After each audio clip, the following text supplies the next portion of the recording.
అమరావతి రాజధాని ఏదైతే ఉందో 2014-19లో అనేక వర్క్స్ని టేకప్ చేసి కొంతమేరకు తీసుకురావడం జరిగింది. అయితే గత ప్రభుత్వం మూడు ముక్కలు ఆటాడి ఆ యొక్క అమరావతి రాజధాని పక్కన పడేసింది. అయితే ఈ ప్రభుత్వం వచ్చిన తర్వాత ఈ 6 నెలల్లో దానికున్న అనేక అడ్డంకులు, లీగల్ విషయాలు కానీ ఇవన్నీ కూడా యాక్చువల్గా దానికి డిఫరెంట్ కమిటీలు సీఈలతో, ఎందుకంటే గత 5 సంవత్సరాల్లో పనులు ఆగిపోయినాయి. పని వాళ్ళని క్యాన్సిల్ చేసి డ్రాప్ చేశారంటే చేయలే, ఏజెంట్లు అట్నే ఉంచేశారు. ఏజెంట్లు అలా ఉంచేశారు, వాళ్ళ ఇన్ఫ్రాస్ట్రక్చర్ ఇక్కడే ఉండిపోయింది, క్లోజ్ చేయలేదు. అయితే 5 సంవత్సరాల తర్వాత ఇప్పుడు చేయమంటే వాళ్ళు 5 సంవత్సరాల క్రితం 2017, 18, 19 ఇచ్చిన టెండర్లు ఇప్పుడు చేయలేమని వాళ్ళు చెప్పటం, దాని మీద అది క్లోజ్ చేయడానికి నిర్ణయించుకుని కమిటీ వేసాము. ఆ కమిటీని 24/7/24వ తేదీ 7వ నెలలో సీఈలతో కమిటీ వేస్తే ఆ కమిటీ డిస్కస్ చేసి 30/10/24న అక్టోబర్ 30వ తేదీ సబ్మిట్ చేయడం జరిగింది. దాన్ని 27/11 యాక్చువల్గా అది క్యాబినెట్ అప్రూవ్ చేసింది.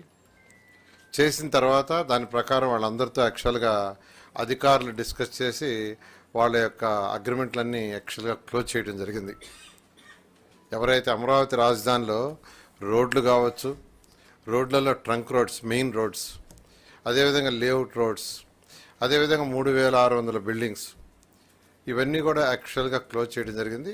అయితే ఇప్పుడు మళ్ళీ వాటికి టెండర్ పిలవటానికి అధికారులు 18 వర్క్స్ని 11,471 కోట్లతో 11,470 కోట్లతో యాక్చువల్గా ఎస్టిమేషన్ వేశారు. నేను అథారిటీకి పెట్టారు, అథారిటీ అప్రూవ్ చేసింది. ఇవాళ క్యాబినెట్కి పెడితే క్యాబినెట్ అప్రూవ్ చేయడం జరిగింది. అయితే ఇందులో యాక్చువల్గా అప్పుడు రేట్లకి ఇప్పుడు రేట్లకి తీసుకుంటే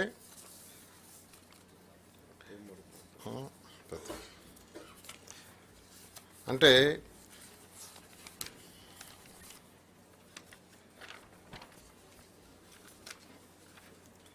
రేట్ల పరంగా ఈరోజు అంటే డ్యామేజ్ జరిగింది. వాళ్ళు చేసిన రోడ్లు అట్నే వదిలేశారు, ఇదంతా ఒక అడవిలాగా తయారైపోయింది. కొందరు రోడ్లు తవ్వుకొని మెటల్ కూడా తీసుకుపోయారు, కొందరు అపార్ట్మెంట్ కట్టి దాంట్లో కొన్ని డోర్స్ అవి కూడా తీసుకుపోయారు, ఇవన్నీ ఏసీలు తీసుకుపోయారు. ఇవన్నీ ఎస్టిమేషన్ వేస్తే 268.78 కోట్లు డ్యామేజ్ జరిగింది. 286,78,00,000 286,78,00,000. ఇందులో ఎక్కువగా ఈ ట్రంక్ రోడ్స్ అండ్ యుటిలిటీస్ ఏదైతే రోడ్లు వేసారో మేజర్ రోడ్స్, వాటిల్లోనే 151 కోట్లు డ్యామేజ్ జరిగింది.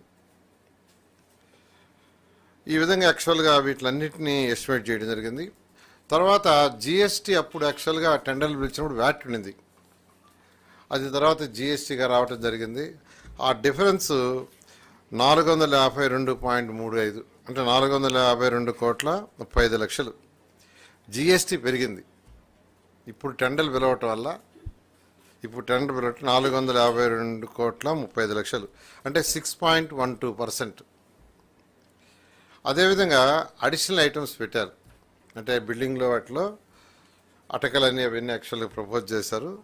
అది 481.38 కోట్లు, 481,38,00,000. అది 6.51%, 6.51. ఇప్పుడు ఏదైతే రేట్లు యాక్చువల్గా అప్పటికిప్పటికి రేట్లలో తేడా ఉంది. ఎస్ఓఆర్ రేట్లు తీసుకుంటే అప్పటికిప్పటికి ఉన్న తేడా అంటే ఎవ్రీ ఇయర్ యాక్చువల్గా సీఈల కమిటీలు డిసైడ్ చేస్తుంటారు ఇరిగేషన్ డిపార్ట్మెంట్ నుంచి. వాళ్ళు చేసిన ప్రకారం ఈరోజు అంటే 7,391 కోట్ల 7,391,65,00,000 వర్క్ మిగిలింటే, అంటే అప్పుడు 2014-19లో పిలిచిన టెండర్లలో ఇంతవరకు మిగిలింది 7,391,65,00,000. దానికి ఇప్పుడు టెండర్లు పిలిస్తే అడిషనల్గా 2,507 కోట్ల 42 లక్షలు రేట్లు పెరిగినందువల్ల పెరిగింది. రేట్లు అది 33.92%. ఎస్ఆర్ రేట్లు అంటారు. అవి ఇరిగేషన్ డిపార్ట్మెంట్ టోటల్ కమిటీ నిర్ణయిస్తుంది. అంటే కంకరకు కానీ, స్టీల్కి కానీ, సిమెంట్కి కానీ ఎవ్రీ ఇయర్.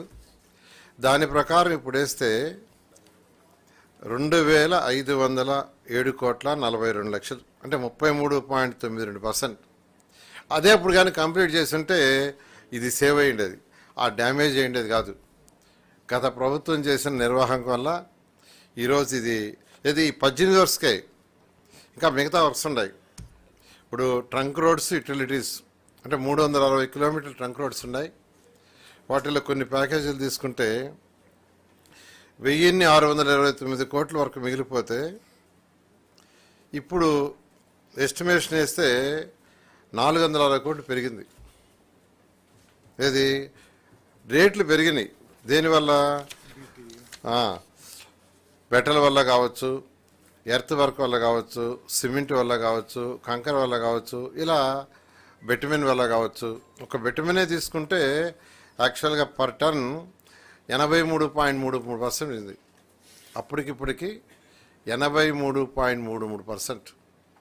ఈ విధంగా ఎస్టిమేషన్ వేశారు. అయితే ఇవన్నీ నష్టాలన్నీ జరగడానికి కూడా గత ప్రభుత్వం చేసిన ఆ విధ్వంసం, ఏదో ఒక విధంగా ఈ రాష్ట్రంలో అమరావతి రాజధాని రాకూడదు అనే ఉద్దేశం చేశారు. ఈరోజు అమరావతి రాజధానిలో 360 కిలోమీటర్ల ట్రంక్ రోడ్స్, మొత్తం ట్రంక్ రోడ్స్ అంటే మెయిన్ రోడ్స్ యాక్చువల్గా. అదేవిధంగా 1,200 కిలోమీటర్ లేఅవుట్స్ రోడ్స్ ఉన్నాయి. అదేవిధంగా 3,600 అపార్ట్మెంట్లు, హౌసెస్ 3,600 మొత్తం యాక్చువల్గా. అంటే 3,600 మంది అధికారులు ఉండటానికి యాక్చువల్గా కట్టడం జరిగింది. అందులో మేజర్ వర్క్ అయిపోయింది, ఇంకా మైనర్ వర్క్ ఉంది. అదేవిధంగా 5 టవర్స్, అడ్మినిస్ట్రేటివ్ టవర్స్ 5 టవర్స్. అదేవిధంగా అసెంబ్లీ బిల్డింగు, తర్వాత హైకోర్టు బిల్డింగు, ఇవన్నీ కూడా యాక్చువల్గా పూర్తి చేయాల్సింది. ఏదేమైనప్పటికీ ఈ యొక్క లీగల్ ఇష్యూస్ అన్నీ, టెక్నికల్ ఇష్యూస్ అన్నీ ఓవర్కమ్ అయ్యాం కాబట్టి ఈ మంత్ ఎండింగ్ లోపల మ్యాక్సిమం టెండర్స్ అన్ని పిలిచి నెక్స్ట్ మంత్ నుంచి వర్క్ టేకప్ చేయడం జరుగుతుంది. రాబోయే 3 సంవత్సరాల్లో ఇవన్నీ కంప్లీట్ చేసి ప్రపంచంలో టాప్ 5 రాజధానిలో ఒక రాజధానిగా ఏదైతే ముఖ్యమంత్రి గారు మాకు టార్గెట్ ఇచ్చారో ఆ టార్గెట్ ప్రకారం చేయడం జరుగుతుంది. టోటల్ అప్పుడు యాక్చువల్గా మనం 41,000 కోట్లకి యాక్చువల్గా చేసాము. ఇప్పుడు మరొక 30% దానికి ఎక్స్ట్రా అవుతుంది. దాని మీద వర్కౌట్ చేస్తున్నారు లాయర్ గారు. అట్లా ఏం లేదు, యాక్చువల్గా లేదు.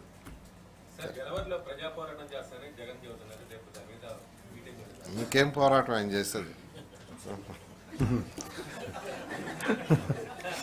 కదా. ఇంకొక చిన్న విషయం, మన ఆంధ్రప్రదేశ్ రాష్ట్ర అవతరణ కోసం ప్రాణత్యాగం చేసిన పొట్టి శ్రీరాములు గారి వర్ధంతిని డిసెంబర్ 15వ తారీఖున ఘనంగా నిర్వహించాలని చెప్పేసి ఈ ప్రభుత్వం నిర్ణయం తీసుకుంది. అదేవిధంగా ఐఎన్పిఆర్ నుంచి వారి జీవిత చరిత్ర మీద అన్ని సంఘటనలు కూడా తీసుకొచ్చి ఒక లఘు చిత్రాన్ని కూడా తయారు చేయాలని చెప్పేసి కూడా నిర్ణయం తీసుకుంటూ జరిగింది. అదేవిధంగా ఆయన జన్మస్థలం ఏదైతే ఉందో ఆ ఇంటిని ఒక మంచి మ్యూజియంగా కూడా తయారు చేయాలని, ఆయనకి సంబంధించిన ఫోటోగ్రాఫ్స్ కానివ్వండి, ఆయనకు సంబంధించిన ఏదైనా ఉంటే రిటర్న్ ఏమైనా ఉంటే వాటన్నింటినీ కూడా ఆ మ్యూజియంలో పొందుపరచాలని చెప్పేసి కూడా నిర్ణయం తీసుకోవడం జరిగిందని చెప్పేసి మనం చేస్తాను. తర్వాత ఈ జల్ జీవన్ మిషన్ ద్వారా, ఎందుకంటే గత ప్రభుత్వం ఇందాక నేను చెప్పినట్లు పూర్తిగా బాధ్యతారహితంగా ఉండి, ఎందుకంటే 50,000 కోట్ల ప్రాజెక్ట్ జల్ జీవన్ మిషన్ అనేది ఈ రాష్ట్రానికి. మిగతా రాష్ట్రాలన్నీ కూడా, తెలంగాణ లాంటి రాష్ట్రాలు అదేంటి త్రాగునీరు that scheme Telangana mission Bhagiratha లాంటి పథకాలని ఆ ప్రజలకి త్రాగునీరు చేరవేయటానికి టేకప్ చేస్తే, మన ప్రభుత్వం వచ్చిన అవకాశాన్ని కూడా, గత ప్రభుత్వం వచ్చిన అవకాశాన్ని కూడా ఏ విధంగా నాశనం చేసిందో కూడా ఈ రాష్ట్ర ప్రజలు అర్థం చేసుకోవాల్సిన అవసరం ఉంది. 51,000 కోట్లతో ఏ రాష్ట్ర ప్రభుత్వం ఎవరైనా ఉన్నారండి ఇక్కడ అధికారంలో, సాధ్యమైద్దా అసలు అంత పెద్ద ప్రాజెక్ట్ని టేకప్ చేయడానికి?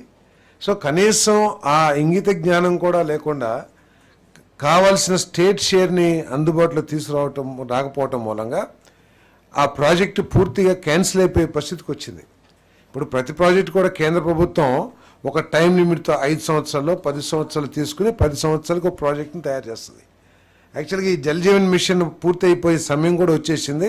ఇప్పుడు చంద్రబాబు నాయుడు గారి ప్రయత్నం మూలంగా ఆ ప్రాజెక్ట్ని మళ్ళీ తిరిగి ప్రారంభించడానికి కూడా మరి చర్యలు తీసుకుంటున్నామని చెప్పేసి ఈ సందర్భంగా తెలియజేస్తాను. దీని మూలంగా రాష్ట్రానికి వచ్చే నష్టం ఏంటో కూడా ప్రజలు అర్థం చేసుకోవాలి. 5 సంవత్సరాల క్రితం కనుక ఈ జల్ జీవన్ మిషన్ ద్వారా త్రాగునీరు పనులు పూర్తి చేసినట్లయితే ఈరోజు ఇప్పుడే గౌరవ మంత్రివర్యులు నారాయణ గారు చెప్పారు ఏ విధంగా రేట్లు పెరిగింది, హెచ్డిపి కానివ్వండి. ఇప్పుడు దీనంతా కూడా మెయిన్గా హెచ్డిపి పైపులు కావాలి. హెచ్డిపి రెజిన్ పెరగటం మూలంగా ప్రైస్ వేరియేషన్ ఎంత పెరుగుతుందో ఒకసారి ఆలోచన చేయండి. సో అదంతా కూడా ఆర్థిక భారమే కదా. సో అంటే ఎంత బాధ్యతారహితంగా చేశారో ఒకసారి ఆలోచించాలని చెప్పేసి మనం చేస్తున్నాం. అంతేకాకుండా గత ప్రభుత్వ నిబంధనలు కూడా ఏ విధంగా కాలు రాసేదో ఒకసారి ఆలోచించేయాలి. జల్ జీవన్ మిషన్ ఇచ్చినప్పుడు కేంద్ర ప్రభుత్వం సస్టైనబుల్ వాటర్ సోర్స్ అని చెప్పేసి స్పష్టంగా చెప్పారంటే పెద్ద చెరువు కానివ్వండి, రిజర్వాయర్ కానివ్వండి, నదులు కానివ్వండి, కాలువల ద్వారా వాటర్ని ప్రజలకి చేర్చాలని చెప్పేసి ఆ నీటిని చేయాలంటే అక్కడికక్కడ బోరు వేసేయటం, దాని ద్వారా వాటర్ ఇచ్చేయటం. అంటే నిబంధనల్ని అన్నిటినీ కూడా ఏ విధంగా కాలు రాశారో ఒకసారి ఆలోచించామని చెప్పేసి మనం చేస్తాను. ఈ ప్రాజెక్ట్ని మళ్ళీ తీసుకురావాలని చెప్పేసి మన ప్రీతమ ఉప ముఖ్యమంత్రి గారు పవన్ కళ్యాణ్ గారు, అదేవిధంగా పాదయాత్రలో ప్రత్యేకంగా రాయలసీమ జిల్లాల్లో ప్రజలు త్రాగునీటి కోసం ఎదుర్కొంటున్న సమస్యల్ని కల్లారా చూసిన లోకేష్ గారు దీని మీద ప్రత్యేకంగా క్యాబినెట్ మీటింగ్లో కూడా మాట్లాడటం జరిగిందని చెప్పేసి మనం చేస్తాను. అదేవిధంగా అధికారులు కూడా మరి సూచనలు చేయడం జరిగింది. డిపిఆర్లు కానివ్వండి, లేకపోతే కేంద్ర ప్రభుత్వం నుంచి మనం సాధించాల్సిన నిధుల కోసం కానివ్వండి, సరైన సమయంలో అలసత్వం లేకోకుండా ప్రాజెక్ట్ రిపోర్ట్స్ అన్నింటిని కూడా తయారు చేసి సరైన సమయంలో కేంద్ర ప్రభుత్వానికి కూడా మరి అందించమని చెప్పేసి కూడా మరి సూచన చేయడం జరిగిందని చెప్పేసి మనం చేస్తాను.